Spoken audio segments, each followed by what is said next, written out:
So I've been doing a lot of studies with light and shadow, and I kind of made this thing for myself as I was doing the studies because it kind of summarized all the different things that I need to look at, and it was a very good exercise for myself. So we always hear about these terms.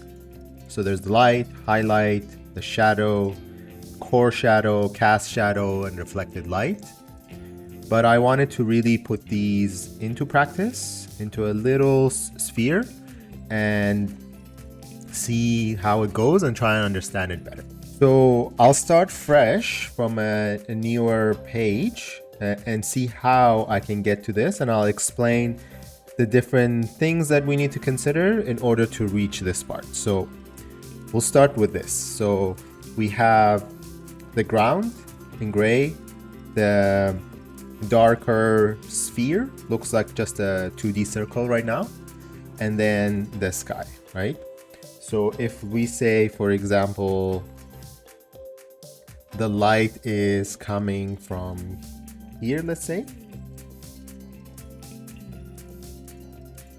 So I pick a brush that is a little bit soft, so you can see the hardness, I have it at 50%.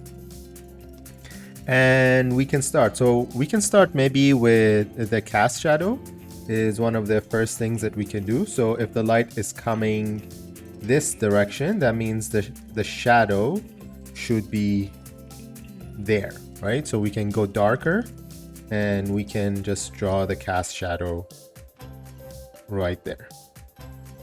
And the cast shadow is darkest right at the bottom because it gets no light, and as we go further away it should also get softer, the edges should get softer.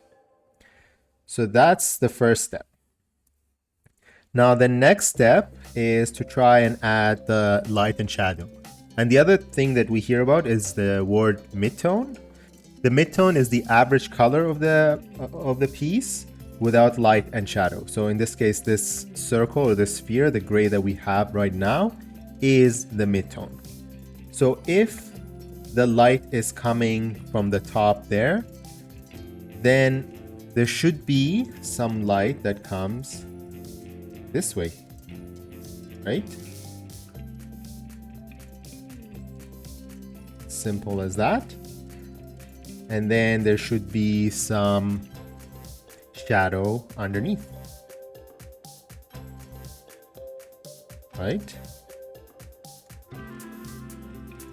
Then as simple as that, now we have it looking a little bit more 3D, looks more like a sphere. Now the next thing that we can do is add the highlight. So we go even lighter than that, and the highlight really helps identify the material. So if it's very reflective, the highlight will be more visible and clear.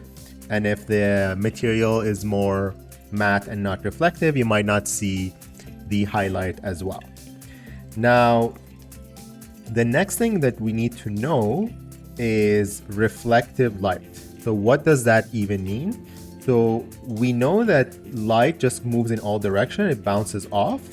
So if the light is coming from here and it goes everywhere like that, once it hits the ground here, it will also reflect back in all directions, right?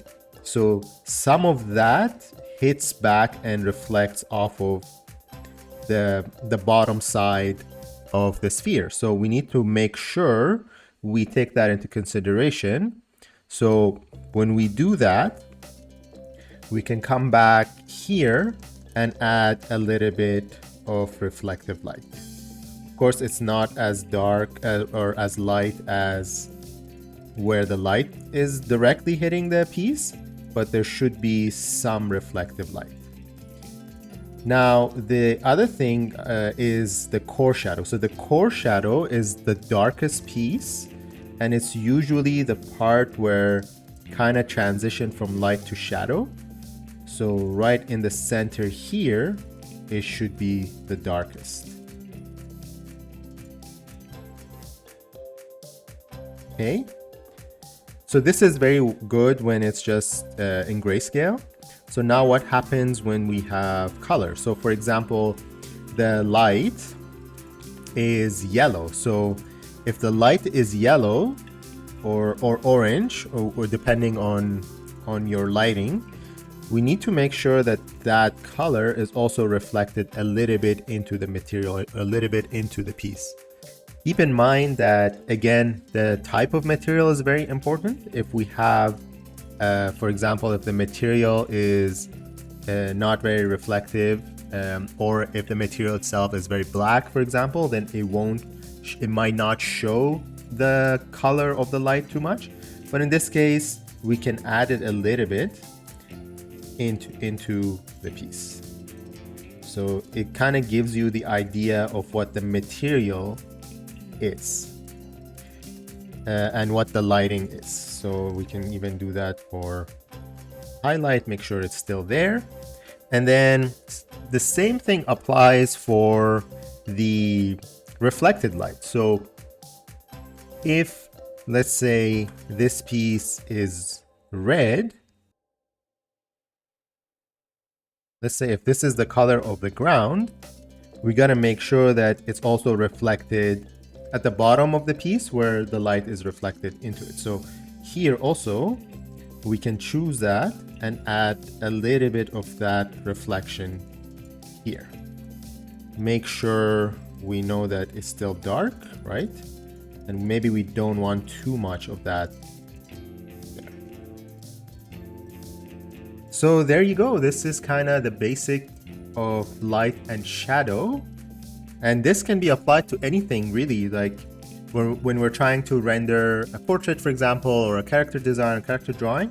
These concepts apply everywhere. So the same things we can put about light and shadow, the core shadow, the reflected light, the cast shadow, and all of that. Understanding these concepts and applying them will make the rendering a lot better than we think. Thank you for taking the time and watching this video. I hope I was able to explain it well. Please don't forget to like and subscribe, and see you in the next video.